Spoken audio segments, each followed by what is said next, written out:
ಯಾವ ರೀತಿ ಇದೆ ಅಂತ ಹೇಳಿದ್ರೆ, ರಾಘವೇಂದ್ರನ ಬಂದ್ರು ಅಣ್ಣ, ತಮಗೂ ಕೂಡ ಸ್ವಾಗತ ಈ ಕಾರ್ಯಕ್ರಮಕ್ಕೆ. ನಮ್ಮ ಸಮಾಜದ ಹಿರಿಯ ಯಡಿಯೂರಪ್ಪಾಜಿಯವರ ಸುಪುತ್ರರು, ಲೋಕಸಭಾ ಸದಸ್ಯರಾದಂಥ ರಾಘವೇಂದ್ರನವರಿಗೆ ತಮ್ಮೆಲ್ಲರ ಪರವಾಗಿ ಸ್ವಾಗತವನ್ನು ಕೊಡ್ತೀನಿ. ಬಂಧುಗಳೇ, ನಾನು ಹೇಳ್ತಾ ಇದ್ದೆ, ನಾವು ಹಿಂದೂಗಳು, ಭಾರತೀಯರು, ನಮ್ಮ ಸಂಸ್ಕೃತಿ ಯಾವ ರೀತಿ ಇದೆ ಅಂತ ಹೇಳಿದ್ರೆ, ನಾವು ಕಲ್ಲನ್ನ ಪೂಜೆ ಮಾಡ್ತೇವೆ, ನಾವು ಮಣ್ಣನ್ನ ಪೂಜೆ ಮಾಡ್ತೇವೆ, ನಾವು ಗಿಡ ಗಂಟಿಗಳನ್ನ ಪೂಜೆ ಮಾಡ್ತೇವೆ, ನಾವು ಅಗ್ನಿಯನ್ನ ಪೂಜೆ ಮಾಡ್ತೇವೆ, ನಾವು ವಾಯುವನ್ನ ಪೂಜೆ ಮಾಡ್ತೇವೆ, ನಾವು ಸೂರ್ಯನನ್ನ ಪೂಜೆ ಮಾಡ್ತೀವಿ, ನಾವು ಚಂದ್ರನನ್ನ ಪೂಜೆ ಮಾಡ್ತೀವಿ, ನಾವು ನದಿಯನ್ನ ಪೂಜೆ ಮಾಡ್ತೀವಿ, ನಾವು ಗೋಮಾತೆಯನ್ನ ಪೂಜೆ ಮಾಡ್ತೀವಿ. ನಾಗರ ಪಂಚಮಿ ಬಂದ್ರೆ ನಾಗರ ಹಾವಿನ ಹುದ್ದೆಗೆ ಹಾಲನ್ನ ಏರಿತೇವೆ. ಯಾರಾದ್ರೂ ಒಂದು ಹೊಸ ಗಾಡಿಯನ್ನ ಮನೆಗೆ ತೆಗೆದುಕೊಂಡು ಬಂದ್ರೆ ಗಾಡಿಗೆ ಪೂಜೆ ಮಾಡಿ ಒಳ್ಳೇದಾಗ್ಲಮ್ಮ ಅಂತ ಬೇಡ್ಕೊಳ್ತೇವೆ.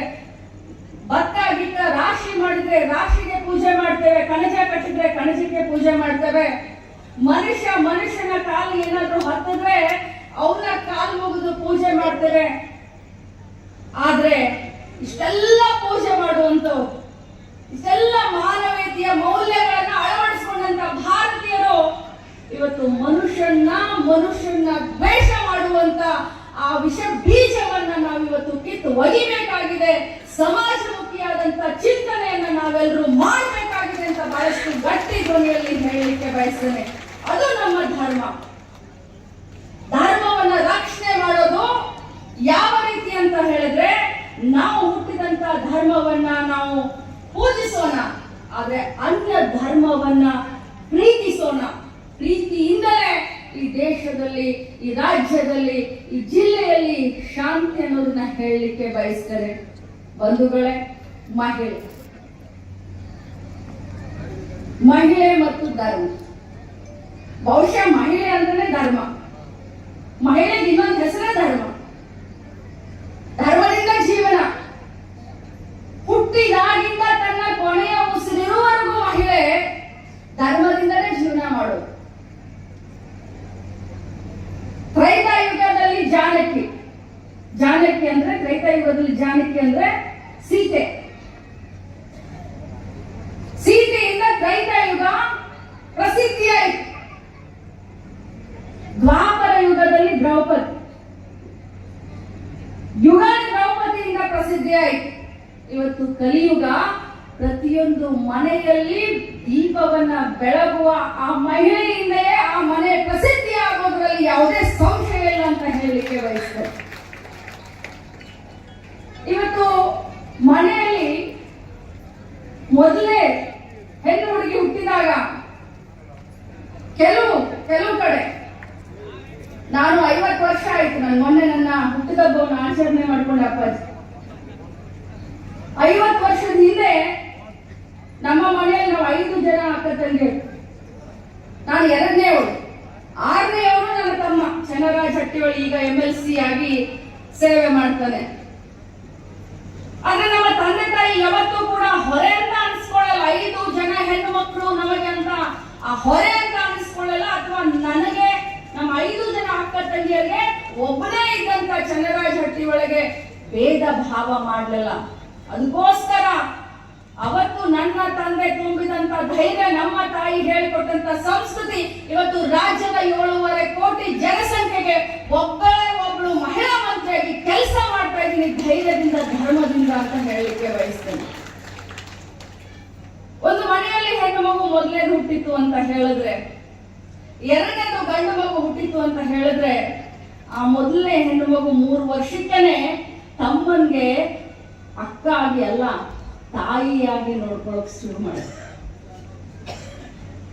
ಒಂದು ಮನೆಯಲ್ಲಿ ಗಂಡು ಮಗು ಮೊದಲನೇ ಮಗನಾಗಿ ಹುಟ್ಟಿ 2ನೇ ಹೆಣ್ಣು ಮಗು ಆದ್ರೂ ಕೂಡ ಆ ಗಂಡು ಮಗುನಿಗೆ 6 ವರ್ಷ ವಯಸ್ಸಾಗಿ ಆ ಹೆಣ್ಣು ಮಗುಗೆ 3 ವರ್ಷ ವಯಸ್ಸಾದ್ರೂ ಕೂಡ ಆ ಹೆಣ್ಣು ಮಗು ಆ ಅನ್ನನ್ನ ತಂಗಿ ರೀತಿ ಅಲ್ಲ, ಒಂದು ತಾಯಿ ರೀತಿ ನೋಡ್ಕೊತಾಳೆ. ನಮ್ಮ ಭಾರತ ದೇಶದಲ್ಲಿ ಮದುವೆ ವಯಸ್ಸು ಹೆಣ್ಣಿಗೆ 18, ಗಂಡಿಗೆ 21. ಯಾಕೆ? ಕಾರಣ ಏನು?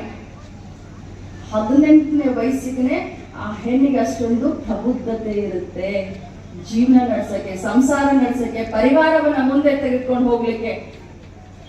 ಮಹಿಳೆ 21 ವರ್ಷಕ್ಕೆ ಅಂದ್ರೆ 3 ವರ್ಷ ಮಹಿಳೆಯರಿಗಿನ್ನ ಅವರ ಬುದ್ಧಿಮತ್ತೆಯಾಗಿ, ನೀವು ತಪ್ಪು ತಿಳ್ಕೊಳ್ಬಾರ್ದು. ಮತ್ತೆ ಯಾಕೋ ಮೇಡಮ್ ಈ ಬಾರಿ ಮಹಿಳಾ ಮಕ್ಕಳ ಕಲ್ಯಾಣ ಇಲಾಖೆ ತಗೊಂಡಿದ್ದಾರೆ, ಪುರುಷ ಮಹಿಳೆಯರ ಬಗ್ಗೆ ಇದನ್ನ ಮಾತಾಡ್ತಾ ಇದ್ದಾರೆ ಅಂತ ಅಲ್ಲ.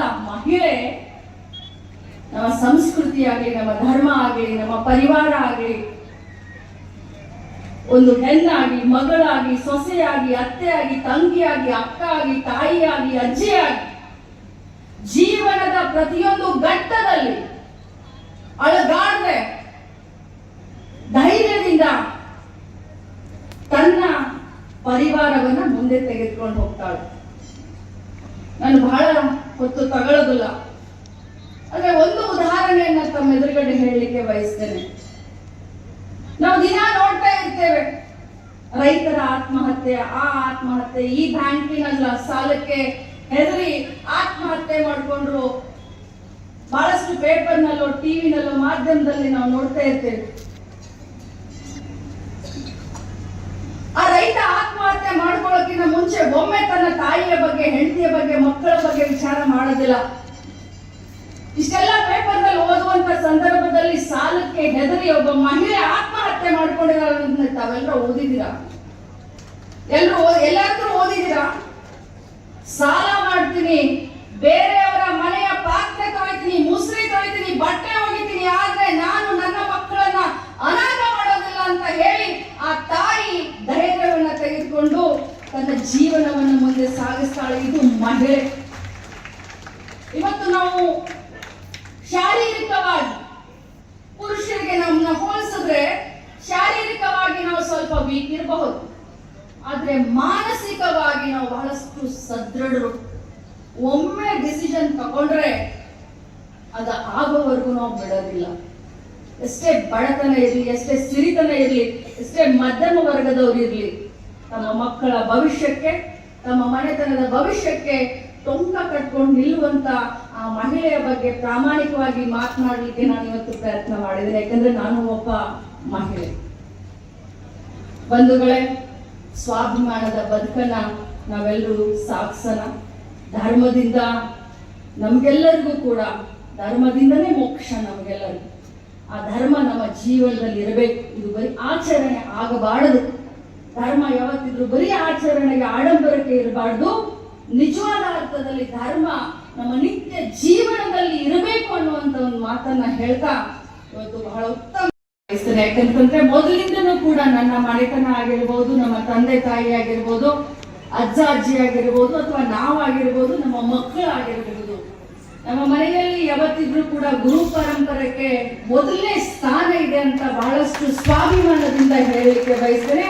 ಆ ಪರಂಪರೆಯಲ್ಲಿ ನನ್ನ ಬಾಲ್ಯ ಆಗಿರ್ಬೋದು, ಯೌವನ ಆಗಿರ್ಬೋದು, ಈ ಒಂದು ಪ್ರಸ್ತುತ ದಿನಮಾನ ಕೂಡ ಆ ಒಂದು ಗುರು ಪರಂಪರೆಯನ್ನ ಮುಂದುವರಿಸಿಕೊಂಡು ಹೋಗ್ತಾ ಇದ್ದೀವಿ ಅನ್ನುವಂತ ಮಾತನ್ನ ಈ ಸಂದರ್ಭದಲ್ಲಿ ಹೇಳಲಿಕ್ಕೆ ಬಯಸ್ತೇನೆ.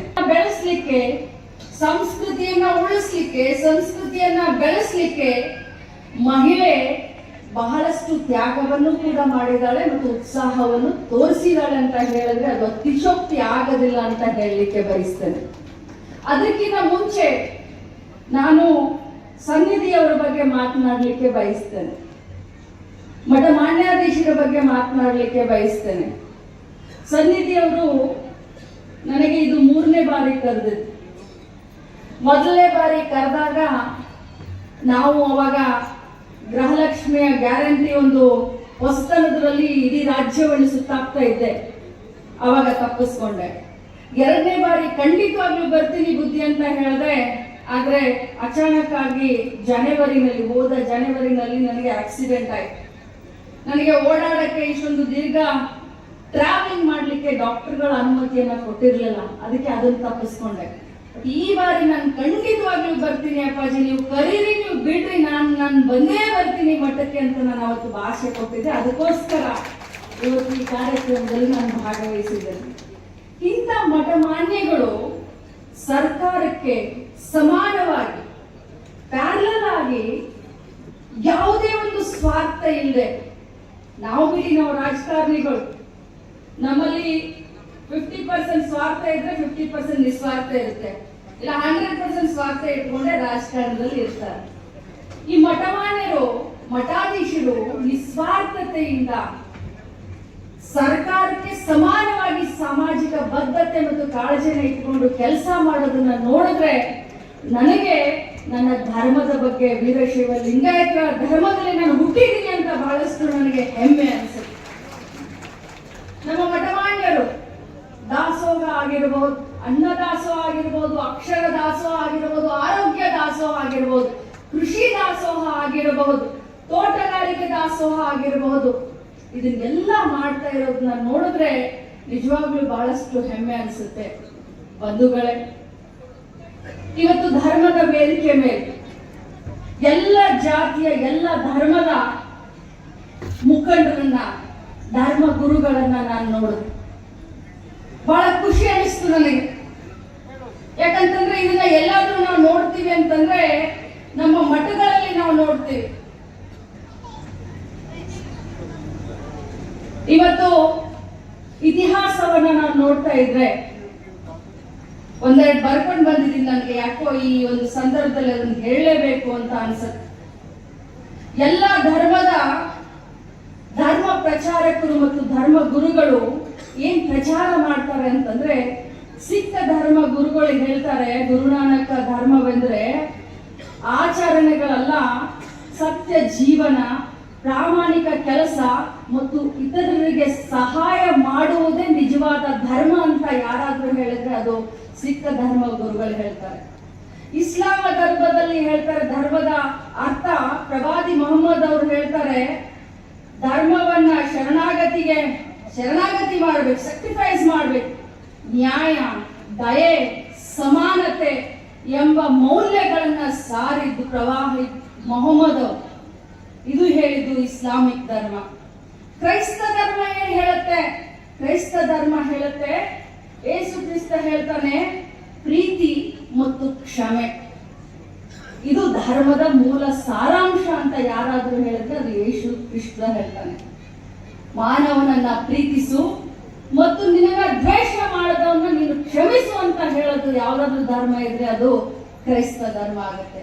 ಬೌದ್ಧ ಧರ್ಮದ ದೃಷ್ಟಿಕೋನ, ಗೌತಮ ಬುದ್ಧ ಧರ್ಮ ಎಂದ್ರೆ ದುಃಖ ನಿವಾರಣೆ ಮತ್ತು ಮನಃಶಾಂತಿ ಪಡೆಯುವ ಮಾರ್ಗ ನಿಜವಾದ ಧರ್ಮ ಅಂತ ಅವರು ಧರ್ಮದ ಬಗ್ಗೆ ಸಂದೇಶವನ್ನ ಕೊಟ್ಟಿದ್ದಾರೆ. ಕೆಟ್ಟದ್ದನ್ನ ಮಾಡಬೇಡಿ, ಒಳ್ಳೆಯದನ್ನ ಮಾಡಿ, ಮನಸ್ಸನ್ನ ಶುದ್ಧಗೊಳಿಸಿ, ಇದೇ ನಿಜವಾದ ಧರ್ಮ ಅಂತ ಹೇಳಿ ಗೌತಮ ಬುದ್ಧರು ಪ್ರತಿಪಾದಿಸಿದ್ದಾರೆ. ಇನ್ನು ಜೈನ ಧರ್ಮದ ದೃಷ್ಟಿಕೋನ, ಅಹಿಂಸಾ ಪರಮೋ ಧರ್ಮ. ಯಾವ ಜೀವರಾಶಿಗೂ ಕೂಡ ಕಷ್ಟವನ್ನ ಕೊಡಬೇಡ, ಎಲ್ಲ ಜೀವರಾಶಿಗಳಿಗೂ ಈ ಜಗತ್ತಿನಲ್ಲಿ ಜೀವನ ಮಾಡುವಂತ ಹಕ್ಕಿದೆ, ಅದಕ್ಕೆ ಅಹಿಂಸಾ ಪರಮೋ ಧರ್ಮ ಅಂತ ಸಾರಿದ್ದು ಯಾರಾದ್ರೂ ಇದ್ರೆ ಅದು ಜೈನ ಧರ್ಮ. ಇನ್ನು ನಮ್ಮ ಹಿಂದೂ ಧರ್ಮ, ನಮ್ಮ ಹಿಂದೂ ಧರ್ಮ ಈ ಜಗತ್ತಿನ ಸಕಲ ಜೀವರಾಶಿಗಳ ಸುಖವನ್ನೇ ಬಯಸಿದಂತ ಧರ್ಮ ಯಾವುದಾದ್ರೂ ಇದ್ರೆ ಅದು ಹೆಮ್ಮೆಯಿಂದ ಹೇಳೋಣ, ಅದು ಹಿಂದೂ ಧರ್ಮ. ವಸುದೇವಕ ಕುಟುಂಬ ಅಂತ ಹೇಳ್ತೀವಿ ನಾವು.